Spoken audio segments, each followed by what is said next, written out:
Friends, എല്ലാവർക്കും K4 കടിയിൻ്റെ പുതിയ വീഡിയോയിലേക്ക് സ്വാഗതം. ഇന്ന് അടിപൊളിയൊരു ഓണം റെസിപ്പിയുമായിട്ടാണ് വന്നിരിക്കുന്നത്. പൈനാപ്പിൾ പച്ചടി. നന്നായി പഴുത്ത ഒരു പൈനാപ്പിളിൻ്റെ കുറച്ച് ഭാഗങ്ങൾ എടുത്ത് ചെറിയ കഷ്ണങ്ങളാക്കി നുറുക്കി അതിലേക്ക് 2-3 പച്ചമുളക് നീളത്തിലരിഞ്ഞതും ആവശ്യത്തിന് ഉപ്പും വെള്ളം കൂടെ ചേർത്തിട്ട് വേവിക്കാനായിട്ട് വെക്കുക.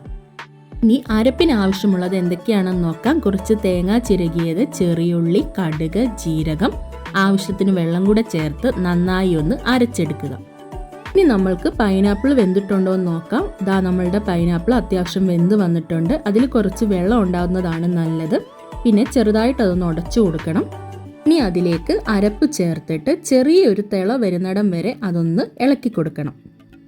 മധുരം കുറവുള്ള പൈനാപ്പിൾ ആണെങ്കിൽ കുറച്ച് പഞ്ചസാരയും കൂടി ചേർക്കാവുന്നതാണ്. ലോ ഫ്ലെയിമിൽ വെച്ചിട്ട് വേണം അരപ്പൊന്ന് വേവിച്ചെടുക്കാനായിട്ട്. ഇനി ഫ്ലെയിം ഓഫ് ചെയ്തിട്ട് ചെറിയ ചൂടുള്ള സമയത്ത് നിങ്ങൾക്ക് എത്രമാത്രം പുളി വേണം അതിനനുസരിച്ച് തൈര് ചേർത്തിട്ട് നന്നായി ഒന്ന് ഇളക്കിയെടുക്കുക.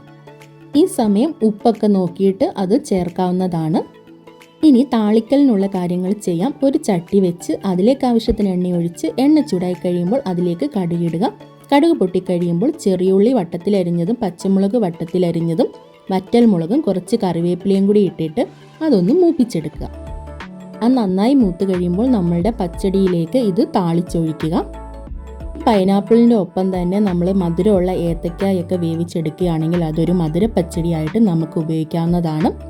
അപ്പോൾ നമ്മൾ ഇതിലേക്ക് താളിച്ചൊഴിച്ചിട്ടുണ്ട്. അങ്ങനെ നമ്മൾ വളരെ വേഗത്തിൽ പൈനാപ്പിൾ പച്ചടി റെഡിയാക്കിയിട്ടുണ്ട്. ഈ ഓണത്തിന് നിങ്ങളെല്ലാവരും ഈ പൈനാപ്പിൾ പച്ചടി ഒന്ന് തയ്യാറാക്കി നോക്കണം. നിങ്ങൾക്ക് തീർച്ചയായിട്ടും ഇഷ്ടപ്പെടും. അപ്പോൾ പുതിയ വീഡിയോയുമായിട്ട് വീണ്ടും കാണാം. എല്ലാവർക്കും ഹാപ്പി ഓണം.